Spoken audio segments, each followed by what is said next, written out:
सच्चा Bharat. Live news, हर कदम सच के साथ। समाजवादी पार्टी के राष्ट्रीय अध्यक्ष और पूर्व मुख्यमंत्री अखिलेश यादव आज बुधवार 8 अक्टूबर 2025 पार्टी के वरिष्ठ नेता आजम खान से मिलने उनके घर रामपुर पहुंचे। आजम खान के 23 माह बाद जेल से रिहा होने के बाद दोनों नेताओं की ये पहली मुलाकात थी। ये बैठक लगभग 2 घंटे तक चली। अखिलेश यादव के जौहर विश्वविद्यालय परिसर में उतरने पर आजम खान ने उनकी गर्मजोशी से अगवानी की। दोनों नेताओं ने गले मिले और एक ही कार से आजम खान के आवास तक पहुंचे। मीडिया रिपोर्ट्स के अनुसार ये एक भावनात्मक मुलाकात थी, जहां दोनों नेताओं की आंखें भी भीग गईं। मुलाकात से पहले आजम खान ने ये स्पष्ट कर दिया था कि वो केवल अखिलेश यादव से ही मिलेंगे, परिवार का कोई अन्य सदस्य मौजूद नहीं रहेगा।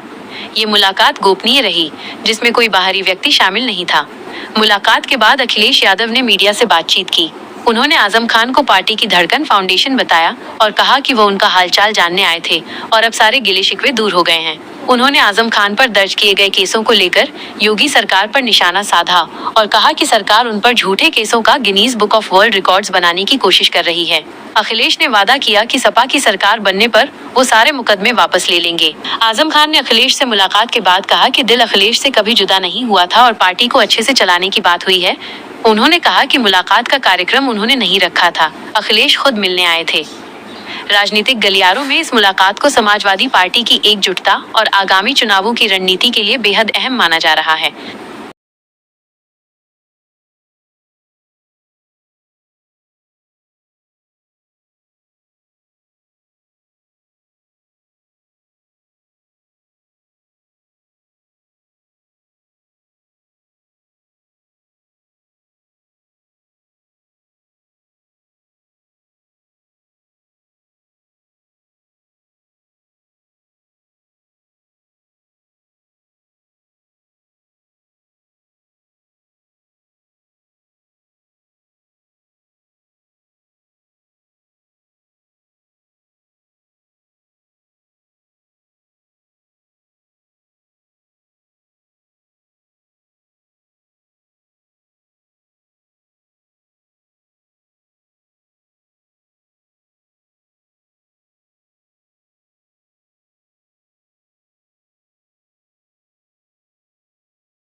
मिलने में आया हूँ और मैं जेल मिलने नहीं पहुँच पाया था। मैं आज अभी आपसे बैठ कर के स्वास्थ्य को लेकर के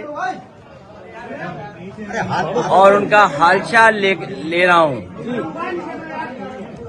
और आदरणीय आजम खान साहब वो बहुत पुराने नेता हैं।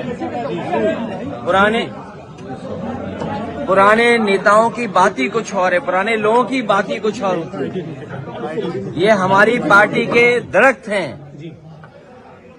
इतनी गहरी जड़ें और उतना ही गहरा उनका साया भी हम लोगों के साथ हमेशा रहा है। और ये बड़ी लड़ाई है, उसमें हम सब लोग मिलकर के लड़ेंगे। उनका स्वास्थ्य अच्छा हो, उन्हें न्याय मिले और शायद देश के इतिहास में और पॉलिटिकल कैरियर के इतिहास में पता नहीं भारतीय जनता पार्टी कौन सा गिनीज वर्ल्ड रिकॉर्ड बनाना चाहती है, कौन सा वर्ल्ड रिकॉर्ड की पॉलिटिकल परिवार आदरणीय आजम खान साहब पे सबसे ज्यादा केस लगे हैं। कोई अगर दूसरा परिवार ऐसा हो जहां पर केस लगे हों, उनके ऊपर हैं गलत केस लगे, उनकी पत्नी पर बेटा अब्दुल्ला और उनके परिवार के और जितने भी साथी रहे, उन सब पर इस सरकार ने झूठे मुकदमे लगाए हैं। और इतना तकलीफ परेशानी किसी को नहीं पहुंचाई गई होगी जितनी आदरणीय आजम खान साहब और उनके परिवार को पहुंचाई गई है। ये कोई वर्ल्ड रिकॉर्ड बना रही है भारतीय जनता पार्टी। और अगर गिनती के हिसाब से हम लोग हिसाब किताब लगाएं तो हो सकता है Guinness book of world record में भी ये नाम आ जाए परिवार का, कि सबसे ज्यादा झूठे मुकदमे अगर किसी परिवार पर एक पर लगे हैं तो वो आदरणीय आजम खान साहब के। मैंने आपसे कहा कि पुराने लोग, पुराने समाजवादी जो नेताजी के साथ रहे और जो नेताजी के साथ हैं, उनकी बात ही अलग होती है।